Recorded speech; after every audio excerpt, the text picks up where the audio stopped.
सर्वप्रथम अपने गुरु शिव के चरणों में मेरा प्रणाम है। इस कालखंड के महामानव साहब श्री हरिंद्रानंद बड़े भैया के चरणों में प्रणाम है। शक्ति स्वरूपा दीदी माँ नीलमानंद के चरणों में उपस्थित तमाम गुरु भाई बहनों के चरणों में मेरा प्रणाम। हम सब इस पावन धरा पर उपस्थित हैं अपने महादेव की बात सुनने के लिए।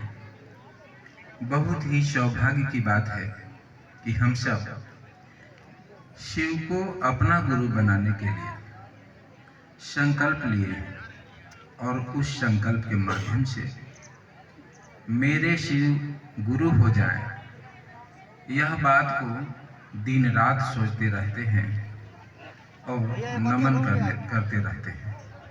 हम सब कि कौन सच्चा कौन झूठा, और इस क्रम में हमारा मन भटकते रहता है।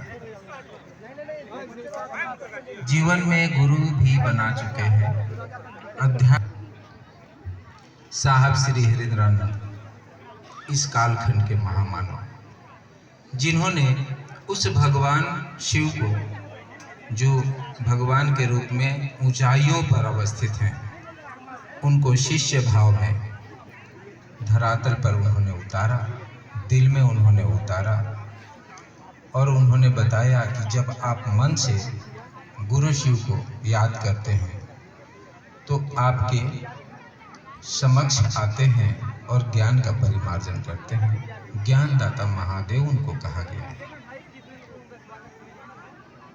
भी आए, ऋषि महर्षि भी आए और शिव की कुछ लोगों ने शिष्यता भी प्राप्त की, लेकिन सभी के लिए यह संभव है क्या, किसी ने नहीं कहा। इस कालखंड के महामानव ने जब उन्होंने भगवान शिव को अपना गुरु स्वीकारा,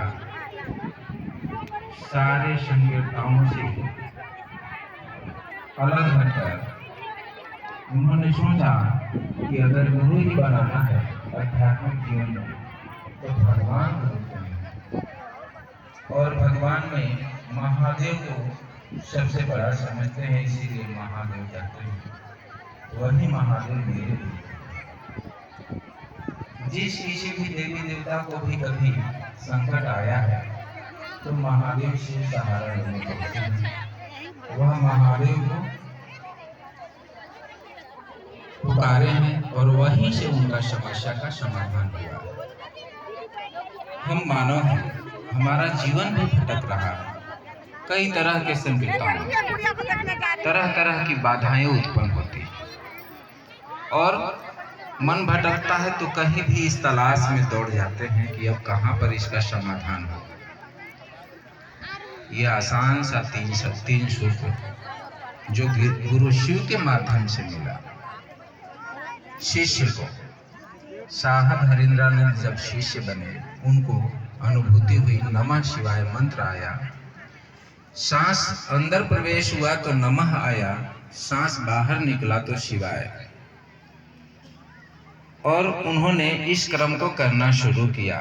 कुछ दिनों बाद एक आवाज आई, हरिंदर तुम जो करते हो सो लोगों को कहो। तब उन्होंने कहना प्रारंभ किया कि गुरु शिव है। कुछ दिन ये भी परंपरा चली। इसके बाद शिव की आज्ञा हुई, हरिंदर तुम करते क्या हो, जो करते हो सो लोगों को कहो। तब उन्होंने बताना शुरू किया कि नमः शिवाय करिए। पूजा पद्धति से हटकर नमः शिवाय करने से आपका सारा पूजा पद्धति का फल प्राप्त हो जाएगा। क्योंकि जब गुरु ही शिव हो जाएंगे, गुरु भगवान तक पहुंचाते हैं, और जब भगवान ही गुरु हो जाएंगे तो वह ठीक हो जाएगा।